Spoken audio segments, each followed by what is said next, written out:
tutorials. Here's your host, Matt Kluskowski. Today we're going to take a look at more of a preference setting than anything, and I don't even know that you can call it a killer tip.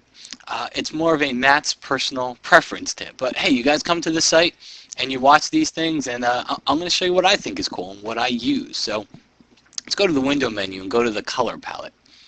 And by default, the color palette's going to display RGB values here, okay? So you can mix your colors, but you can do it using RGB sliders.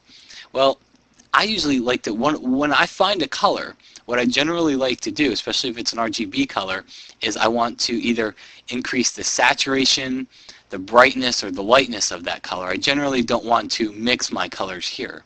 So what I do is I click on the little pop-out menu, and I change it from RGB sliders to HSB.